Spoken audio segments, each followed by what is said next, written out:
Suscríbase a Delfino Más en delfino.cr y disfrute de todas las entregas de Curul en Llamas y de mucho más contenido en audio. Delfino.cr. El chuchinguismo político. Chuchenga, diputado, chuchenga. Si va a ser por nosotros que este país se puede ir a la mierda. Y en lugar de ponerle Instituto Nacional de las Mujeres, ponerle Instituto Nacional de las Lesbianas. No tengo dinero ni nada que dar. Delfino.cr presenta Curul en Llamas, cubriendo y sufriendo la Asamblea Legislativa, porque alguien tiene que hacerlo.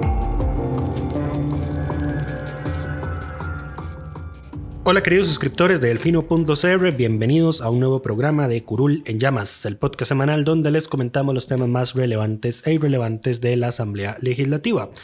Les saluda Luis Madrigal desde el 19 de marzo del 2021, como siempre en compañía de... May, espero que todas y todos estén bien. Esta semana el proyecto de empleo público siguió dominando la agenda legislativa. No ha llegado todavía al plenario. Ya llegó a plenario. No se han empezado a conocer ninguna de las mociones de reiteración que se presentaron. Que fueron, ¿cuántas fueron? 200 y pico, casi 300. Las casi 300 mociones. Pero bueno, vamos a hablar de eso y el conflicto que eso generó entre el presidente de la Asamblea Legislativa, Eduardo Cruikshank. Se presentaron 352, pero ya después, por algo que vamos a hablar, la cifra cae un poquito menos de 300. Ahí está. Ok.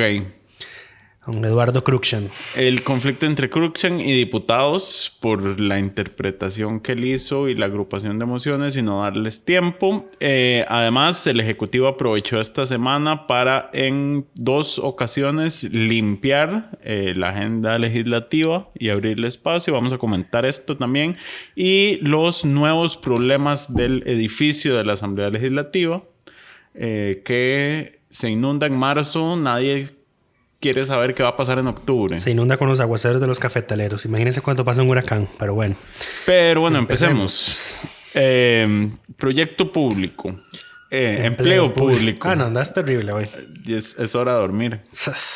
Empleo público. ¿En qué estamos? 350 mociones. ¿Qué fue lo que hizo Eduardo Cruikshank y por qué se molestaron algunos diputados? Se presentaron en total 352 mociones de reiteración que, como recordarán, son mociones en tesis de principio que fueron rechazadas en la Comisión de Gobierno y Administración de las 700 y pico que fueron presentadas en los 2 días que tienen todos los proyectos para presentarse mociones de fondo en las comisiones. Después de eso, don Eduardo emite una resolución en la que dice cuáles mociones son admisibles y dice, bueno, todas son admisibles menos 3. La número 18, la número 231 y la número 250. ¿Por qué? Porque dice don Eduardo que esas mociones fueron debidamente aprobadas por la Comisión de Gobierno. Y luego agrupó 98 mociones que para él son conexas o similares. Y entonces la cifra se reduce a 254 mociones. Importante señalar el procedimiento. El reglamento de la Asamblea Legislativa es el que señala la potestad de los diputados de reiterar mociones que fueron rechazadas en la comisión. Primer párrafo del artículo 138. Y expresamente dice que hayan sido rechazadas. Entonces, por eso es que Lucho menciona que por tesis de principio, aquellas que son aceptadas no pueden ser reiteradas. ¿Cuál es la lógica? Es algo que yo todavía me pregunto. Es algo que si lo analizamos bien no tiene lógica, pero ni sentido, pero es así es como ha funcionado la Asamblea toda la vida. El tema es si la comisión aprueba una moción que modifica el texto, ya el plenario no puede, vía reiteración, retrotraer ese cambio, esa modificación. Solo puede conocer mociones, propuestas que fueron rechazadas, más no aquellas que fueron aprobadas. Para enmendar algo que fue aprobado, el proyecto tendría que, no sé, el plenario abrir esa comisión general. O devolverse. Usar el texto actualizado usar el texto del momento como texto actualizado y abrir un plazo para presentar más mociones de fondo, etcétera, etcétera. Pero bueno, ¿por qué mencionamos esto? Porque resulta y acontece que don Pablo Heriberto Abarca, diputado del PUSC, miembro de la Comisión de Gobierno, y quien reiteradamente ha puesto excusas diciendo de que ya no va a votar a favor la iniciativa, dijo, protestó porque don Eduardo no le aceptó la reiteración a la moción, no le aceptó la reiteración número 18, que es una moción de él que en la Comisión de Gobierno se aprobó. Él explicaba que aceptar esa reiteración era importante porque dependiendo de si se aprobaban determinadas reiteraciones en el plenario, el texto que se introdujo en el proyecto a raíz de la moción que se reitera con la 18, pues quedaría eliminado. Entonces, que es una especie de seguro. Don Eduardo no le dijo que no en el momento. Sin embargo, si nos vamos a la literaria del artículo 238, debería haberle dicho que no en el momento. Don Eduardo dijo que iba a analizar el tema y que le iba a responder el lunes. ¿Por qué analizar? Pues resulta y acontece que ha habido ocasiones previas a estas en las que don Eduardo ha admitido mociones de reiteración de mociones que habían sido aprobadas en la Comisión de Gobierno y Administración. Don José María Villalta es un partidario de que en el plenario también se puedan presentar mociones de reiteración sobre mociones aprobadas. Sin embargo, el reglamento dice expresamente que son solo las rechazadas. Ahora bien, no es la primera interpretación antojadiza que don Eduardo hace del reglamento. El problema es cuando una vez no lo aplica, luego lo aplica y luego lo vuelve a desaplicar. Porque entonces mal acostumbra a los diputados, crea incerteza jurídica y luego abre pie para que se presenten reclamos en la Sala Constitucional. Correcto. ¿Cómo se resolvería esto? Modificando el reglamento legislativo y que se diga que se pueden reiterar cualquier moción ya haya sido aprobada o rechazada. Que esto volvería inútil el trámite de comisión, dependiendo de si no estamos frente a diputados que recurran al filibusterismo para reiterar todas las mociones que se le presentaran a un proyecto. Porque en este caso entonces no estaríamos ante 600 y pico mociones que se podían reiterar, un poquito menos. Dicen, no antes más de 700, ¿verdad? Entonces sería un desastre. Pero bueno, ese fue el tema con don Pablo Heriberto. Don Pablo dijo que no iba a apelar la resolución de don Eduardo, nada más le estaba solicitando que por favor analizara el tema y que si a bien lo tenía corrigiera su resolución. Fue muy enfático en eso, en que él no estaba apelando, porque días antes, bueno, en realidad fue ese mismo día. Fue ayer. Sí, fue ayer, sí. Don Pablo presentó una moción para que el proyecto de ley de empleo público fuera devuelto 8 días a la Comisión de Gobierno y Administración para que se rindiera un nuevo dictamen. ¿Por qué? Porque para todos, vamos a ver, no fue el miércoles. Yo pensé que ibas a mencionar el tema de Paola y Villalta, que sí querían apelar la resolución. Sí, pero vayamos primero terminamos con Pablo primero. Ok. Don Pablo presenta el miércoles una moción para que el proyecto de ley de empleo público se devuelva 8 días a la Comisión de Gobierno. ¿Por qué? Porque el proyecto en su estado actual tiene algunas falencias. Y digo algunas por no decir muchas. Que no pueden resolverse con mociones de reiteración, precisamente porque las mociones de reiteración son mociones que se presentaron en la comisión. Y como solo se pueden reiterar mociones rechazadas, no hay la suficiente cantidad o no hay del todo mociones que arreglen los problemas que tiene el texto actual. Entonces don Pablo planteó esa moción, sin embargo no se la aceptaron y ni siquiera fue el miércoles, fue el martes, es que estoy viendo, sí. En realidad solo votaron 17 a favor y 33 en contra. No estuvo ni cerca. No estuvo ni cerca, sí, porque se ocupaban 38 votos. Don Víctor Morales, que es el presidente de la Comisión de Gobierno, exministro de la Presidencia y digamos que el vocero del Ejecutivo sobre este proyecto, dijo que él estaba en contra de esa moción porque hay un espíritu constructivo en el plenario de enmendar lo que se tenga que enmendar allí. La pregunta es si se puede enmendar con las herramientas que tienen sin convertir el plenario en comisión. Que yo no lo creo. Luego, creo que era don Rubén Hernández, el abogado constitucionalista. Rubén Hernández. Don Rubén Hernández daba una solución creativa, que es de que se apruebe el proyecto como está y que como entra a regir 6 meses después de que se publique, que en esos 6 meses se prepara una reforma. Lo arreglen. Yo no confío en ese procedimiento porque no confío en que los diputados vayan a arreglar nada. Y tampoco confío porque eso implicaría que se mande a consulta de la sala un texto que evidentemente tiene problemas, que falta de precisar algunas cosas, y yo no creo que la sala puede hacerse tan de la vista gorda como para decir, esto es un problema. Sí, la sala no va a decir todo bien porque lo van a arreglar, tienen la intención de arreglarlo posteriormente. Lo otro sería que la sala diga que tiene problemas, que enliste todos los problemas que tiene el proyecto, lo cual dudo porque entonces los diputados tendrían que hacer una consulta sumamente extensiva. Tendrían que consultar todos los posibles exactamente, problemas. Y entonces si la sala dice sí, lo mandan a la Comisión de Constitucionalidad, la Comisión de Constitucionalidad lo arregla y vuelve a plenario. Vamos a ver, hay varios caminos. El tema es que este proyecto tiene que estar aprobado según el Fondo Monetario para mayo. Y yo le doy el reconocimiento a don Pablo de que él sabe que este proyecto tiene problemas. Yo, por ejemplo, de todos saben, es innegable que este proyecto tiene problemas, que no pueden solucionarse con mociones de reiteración.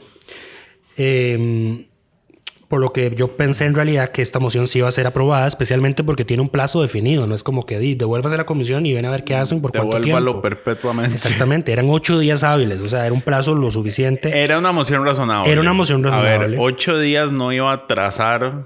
O sea, se podía construir un acuerdo político de modo de que... Bueno, a ver, construyamos un texto en el que todos seamos algo y que todos quedemos conformes y no reiteramos tantas mociones, porque ahora... Y aceleramos el proceso. Exactamente. Y entonces ya lo que se va a ir a la sala, pues ya serán cuestiones meramente ideológicas de los diputados que quieran consultarlo. El problema es que esta redacción tiene severos problemas. En fin, no se aprobó la moción. Don Pablo lo intentó, que solo lo apoyó el pleno de la bancada de la Unidad Social Cristiana. Creo que es la primera vez en muchos meses que votan juntos. Correcto. Ese es el Estado de la Nación ha dicho y las estadísticas lo comprueban. Son la fracción más fracturada. Que más vota de forma dividida. Sí. Los dos del PIN, Franji Nicolás de Liberación, Ivonne Acuña, Welmer Ramos del PAC, José María Villalta, Dragos Dulanesco y don Eric Rodríguez votaron la moción. El resto la votó en contra. Pero bueno, eso fue el tema con don Pablo. Volvemos al tema de la resolución. Dado el reconocimiento que le hace Lucho a Pablo por su intención de solucionar esto de una forma propositiva y por el hecho de que después de que se le rechazó la moción, yo le reconozco que sigue manteniendo una actitud constructiva hacia este proyecto y no se ha tirado por el lado de voy a votarlo en contra porque no me hicieron caso. Eso es ahora en el plenario, porque la comisión sí tenía esa actitud, pero bueno. Correcto. Le damos el reconocimiento del diputado de la semana. Adicionalmente, porque en medio del caos de la semana pasada del PUSC, don Pablo Heriberto salió relativamente bien librado sin ningún escándalo e incluso tenía programada una entrevista en el programa de Manuel y Oscar desde el búnker el jueves de esa semana y le tocó dar la cara por la fracción y lo hizo, digamos, de una forma muy... relativamente bien. Exacto. De paso anunció que... Entonces, ¿Qué fue lo que anunció respecto a ser presidente de la Asamblea? Que si alguien lo postulaba y se reunían los votos, ni lo aceptaría.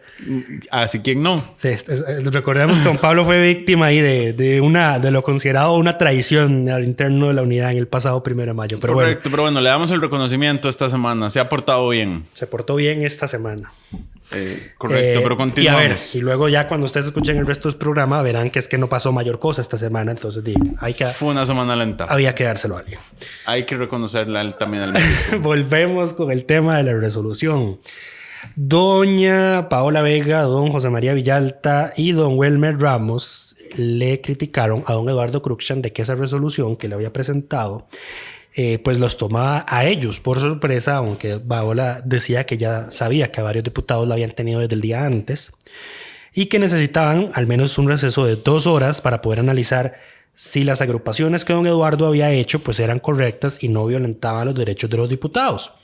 naturalmente don Eduardo agrupó varias mociones que fueron presentadas por ellos tres.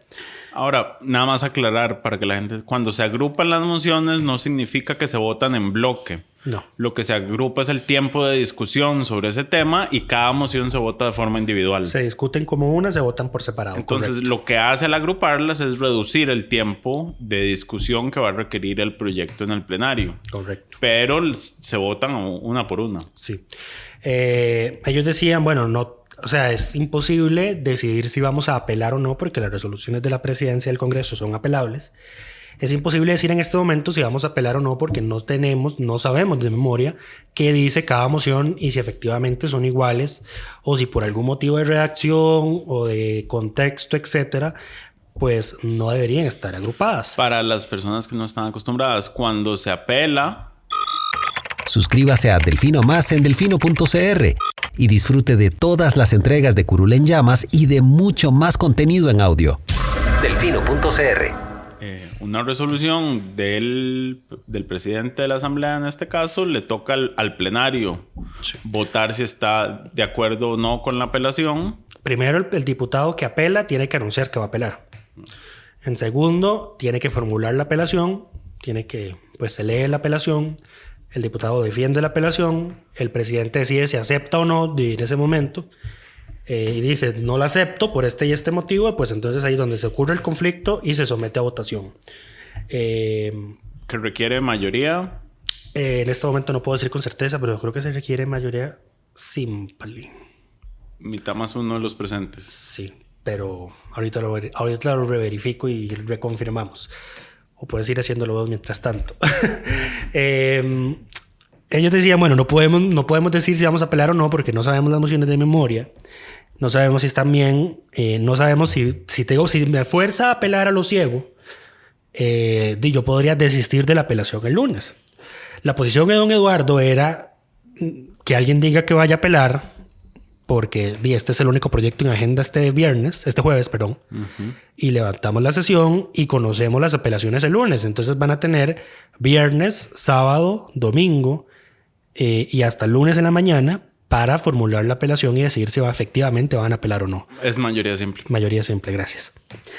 Pero no, Paola Vega y don José María estaban muy insistentes con que se diera un receso de 2 horas para analizar ahí mismo la resolución de don Eduardo y decidir si se iba a apelar o no.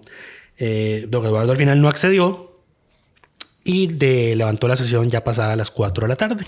Y ellos pidieron 2 horas y les dio 3 días para que analicen si van o no a apelar. Ahora, el lunes tenemos sesión extraordinaria y maratónica desde las 9 de la mañana hasta las 6 de la tarde. Empiezan los maratones. Empiezan las sesiones maratónicas. Lunes, martes y miércoles habilitadas por el momento. De 9 de la mañana a 6 de la tarde. Así es. Para conocer estas mociones. Lo acordaron en jefes de fracción que ya volvieron las reuniones de jefe de fracción. Después de que don José María protestó porque las habían eliminado. Se habían convertido, en lugar de reuniones de jefe de fracción, eran, ¿cómo fue que les dijo? Reuniones de asesores calificados, una cosa así era. Sí, pero usó un término ahí de selectos. Hay algún término ahí, sí. Eran inclusive reuniones de asesores selectos de determinados partidos, no estaban todos, pero bueno.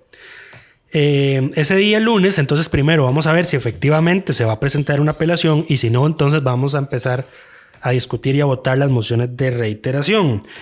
Será interesante primero ver qué acuerdos políticos se están construyendo este fin de semana para ver cuáles mociones se van a aprobar.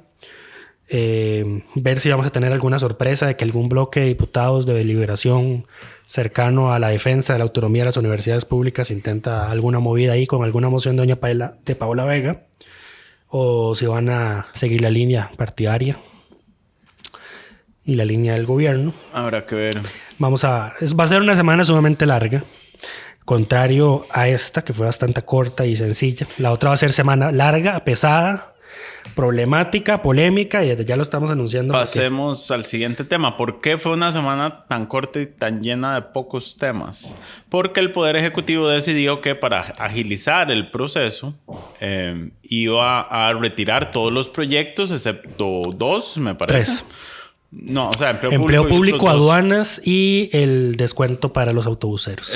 Exacto, que fue lo que se aprobó. Segundo debate. Y ¿Por qué? Bueno, es que ley empleo público no estaba de primero en la agenda de los proyectos, vale decir. recordemos cómo se construye la agenda en orden. El Ejecutivo, el Ejecutivo manda una lista de proyectos y los diputados tienen que conocerlo en el orden en el que el Ejecutivo los mandó. Ley de empleo público no estaba de primero. Entonces el Ejecutivo pues tuvo que hacer ese reordenamiento. ¿Y cómo se reordena? Se manda un decreto desconvocando todo y luego se manda un decreto volviendo a convocar lo que se desconvocó. Y lo que no se desconvocó en un inicio pues queda en los primeros lugares de la agenda.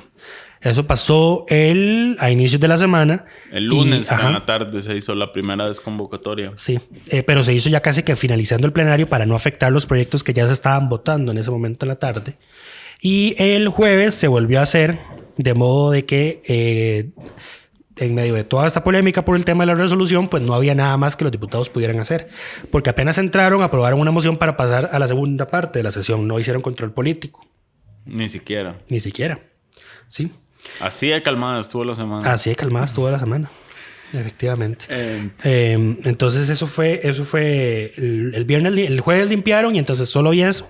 Se presentó la apelación, don Eduardo dijo, la apelación las conocemos el lunes, se levanta la sesión. Lo que sí pasó el jueves fueron nuevos problemas con el edificio. Correcto. Se hizo viral un video que publicó el periodista Aarón Sequeira de La Nación, si no me equivoco, en el cual se ve como en el segundo piso del edificio el agua se mete y tenía inundada toda la entrada de los funcionarios al edificio legislativo, lo cual claramente revivió todas las críticas que se han hecho al inmueble que nos cuesta, ¿cuánto es? 1.200 millones al mes. 1.200 millones al mes. Ustedes recordarán que este edificio no es de la Asamblea ni del gobierno propiamente, sino que es de un fideicomiso. Con el Banco de Costa Rica. Que lo maneja. Los diputados son inquilinos, se puede decir. Básicamente son inquilinos en su propia casa. Exacto. Entonces no le compete técnicamente a la administración de la Asamblea solventar el problema, más sí a la empresa constructora.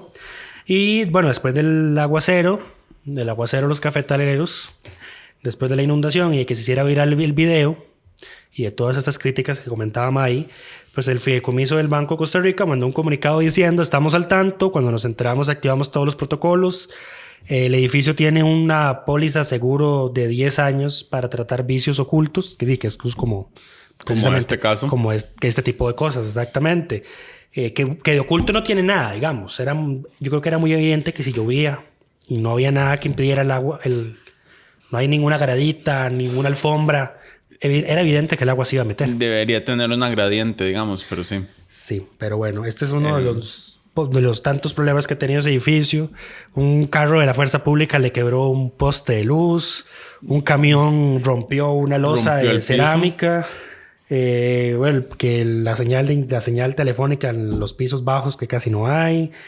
Los baños que no había, los baños se desbordan con aguas negras, que no había materiales de limpieza al inicio y estaban desinfectando con agua y pasó el brote de COVID y tuvieron que cerrar. Las barras, ¿qué más ha pasado? La barra de prensa está mal ubicada y mal diseñada. Pusieron luego el plástico ese que para los diputados amueleadores que luego tuvieron que quitar. Las barras del público están cerradas. ¿Qué más? Deben recibos de luz. Dice la Asamblea que no lo debe, es que nada más se los cobraron tarde. Vamos a ver, sí lo debe. Lo que pasa es que la Asamblea, por lo visto, tiene un privilegio de que paga la electricidad cada 4 meses. Al parecer. Entonces, que hasta ahora llegó la factura. La respuesta fue: hasta ahora recibimos y está todavía vigente. Sí, y dice, y hicieron ahí un listado de toda la burocracia que se necesita para pagar la electricidad.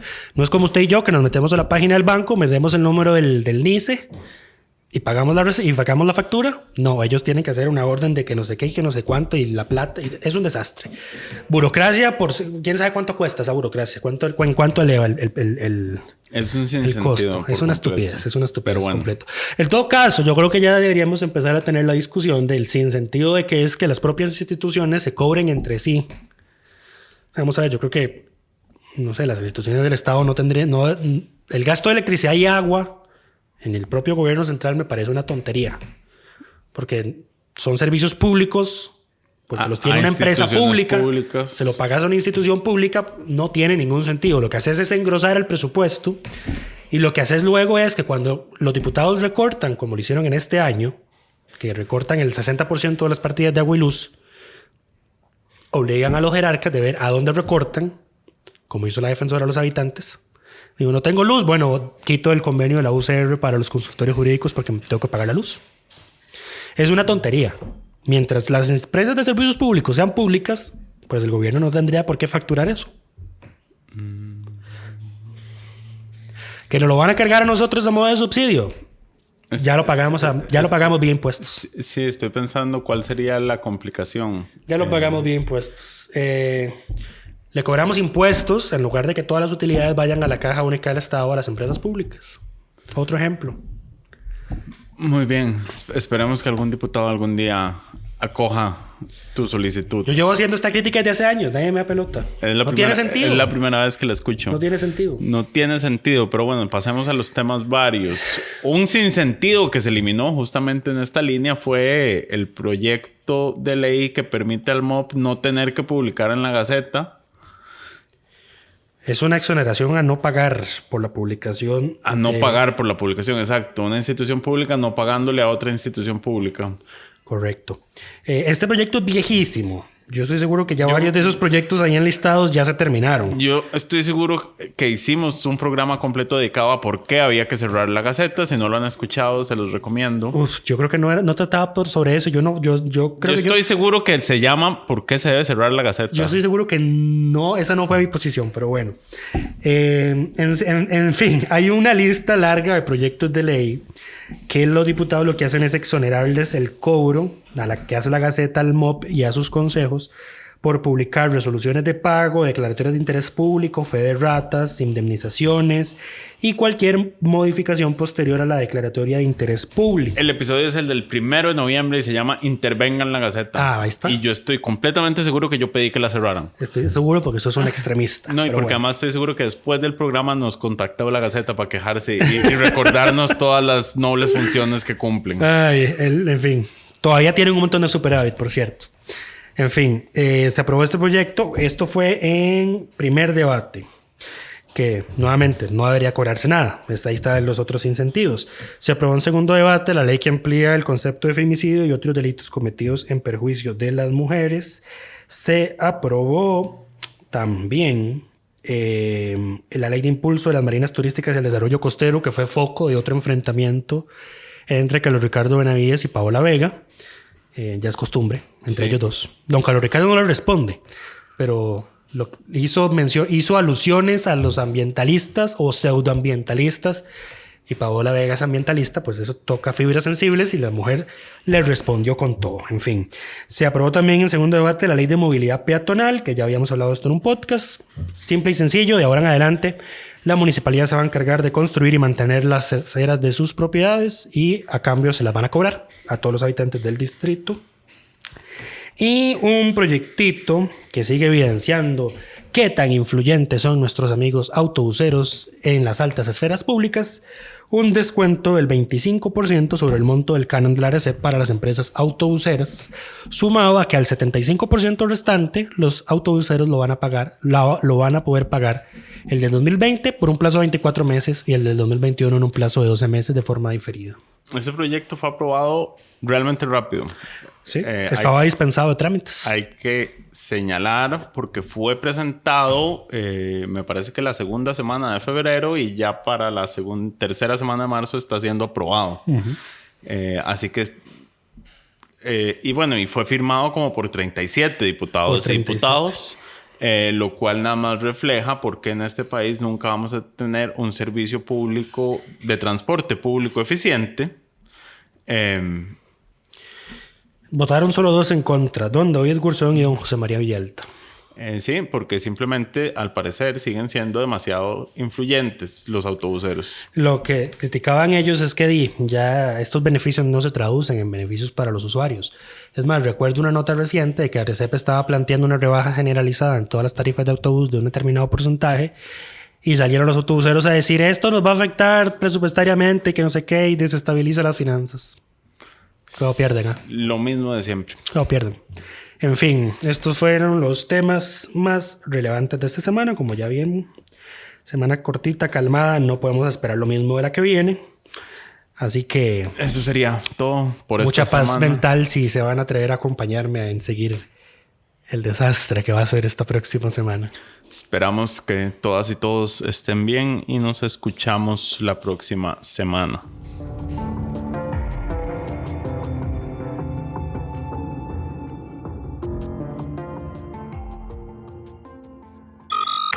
Suscríbase a Delfino Más en delfino.cr y disfrute de todas las entregas de Curul en Llamas y de mucho más contenido en audio. Delfino.cr